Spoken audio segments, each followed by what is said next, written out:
اقرأ وربك الأكرم الذي علم بالقلم علم الإنسان ما لم يعلم. جہاں گناہ ہو رہا ہے وہاں اللہ کا غصہ ہے، آگ کا انگارے سے کم نہیں ہے. بدنگاہی، بدگمانی، غیبت. تو اس غیبت پر سنا دیتا ہوں. ہمارے حضرت شاہ جلال آبادی رحمۃ اللہ علیہ نے سنایا تھا کہ شاید آپ حضرات کو پہلے سنایا بھی ہو. غالباً حضرت جنید بغدادی رحمۃ اللہ علیہ تھے یا کوئی اور بزرگ تھے. وہ جامع مسجد میں نماز کے لیے تشریف لے گئے ہوں گے، یا تو جمعے کا دن ہو، جمعے کی نماز ہو. وہاں دیکھا کہ ایک سائل بیٹھا ہے اور وہ بھیک مانگ رہا ہے. تو غالباً حضرت جنید جی کا قصہ ہے کہ انہوں نے اس پر نگاہ پڑی، ان کی اس پر نگاہ پڑی، اور دل میں کچھ خیال آیا اس کی طرف سے. کچھ نہیں کہا، کچھ نہیں، خیال آیا. کوئی بات نہیں، آپ وہاں سے فارغ ہو کر تشریف لے گئے، گھر چلے گئے، رات میں قیام کیا، آرام فرمایا. رات میں خواب میں دیکھتے ہیں کہ دو شخص ہیں، یہ کہہ دو دو فرشتے ہیں، وہ انسانوں کی شکل میں ہوں گے. وہ ایک تشت، ایک طباق میں گوشت لیے ہوئے ہیں اور کہہ رہے ہیں اسے کھاؤ. حضرت سے کہہ رہے ہیں یہ کھاؤ، گوشت ہے یہ کھاؤ. تو حضرت نے کہا کہ میں تو کسی کی غیبت تو کی نہیں، میں نے کسی کی غیبت تو نہیں کی ہے. میں مرداری کا گوشت، اس طرح کا کچھ اس میں تھا کہ یعنی اب گویا سمجھ گئے کہ مرداری کا گوشت ہے تو مجھے کیوں کھلا رہے ہیں. جیسے اس کا مطلب یہ سمجھو مجھے کیوں کھلا رہے ہیں، میں تو کسی کی غیبت تو کی نہیں. تو انہوں نے کہا کہ وہ جو آپ کے دل میں بدگمانی آئی تھی کہ وہ سائل جو بیٹھا ہوا مانگ رہا تھا، تو کیا وہ غیبت نہیں ہے؟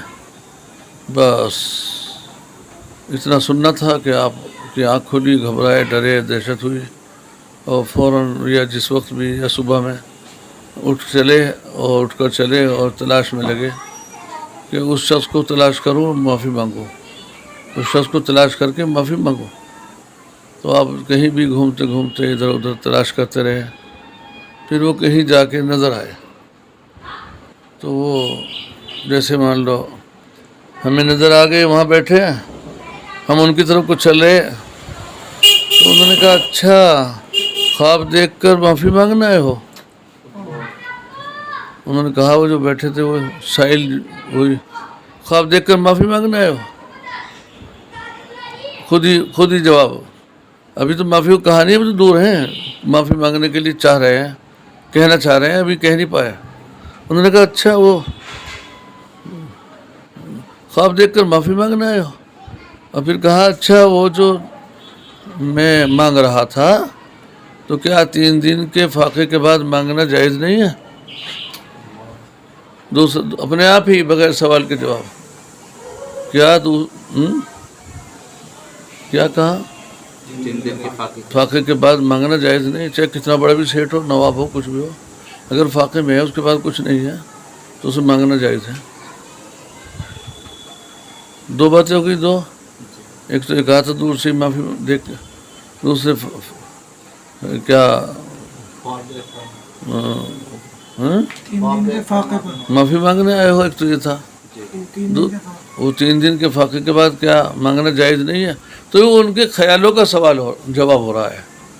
ان کے خیال جو آئے تھے ان کو، حضرت شبلی تھے، جنید بغدادی تھے. تیسرے فرمایا اور وہ جو میں نے کپڑے پہن رکھے ہیں یہ مجھے کسی صاحب نے ہدیہ کر دیے تھے. وہ کپڑے بہت اچھے تھے. خواب میں یہ خیال آیا تھا حضرت کو کہ یہ اٹا کٹا بس یہ تندرست اور کپڑے بھی اچھے پہن رہا، مانگ رہا ہے. وہ خیال آیا تھا ان کو اس وقت میں، وہ پہلے جب مسجد میں گئے تھے تو کہا کچھ نہیں تھا، اس کو ذلیل کچھ نہیں کیا تھا جیسے ہم کر دیتے ہیں. چل تو اٹا کٹا مانگ رہا ہے، کچھ نہیں کیا، اور تو نے تو کپڑے بھی نہیں پہن رکھے، کچھ نہیں کہا.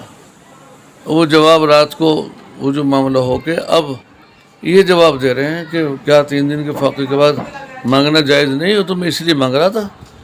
جواب دے رہے ہیں وہ جو خیال آیا تھا. اور وہ جو کپڑے تھے وہ تو مجھے کسی نے ہدیہ کر دیے تھے اور وہ خواب دیکھ کر معافی مانگنے آیا. تو یہ چیزیں ہو گئی وہ اس میں بدگمانی بد نگاہی. 21 ہو گئے بھائی. اللہ تعالیٰ نے حقیقت میں اتباع سنت اتباع شریعت کی توفیق عطا فرمائے. بس 20 ہی سمجھو. 4 ایک تھا نا.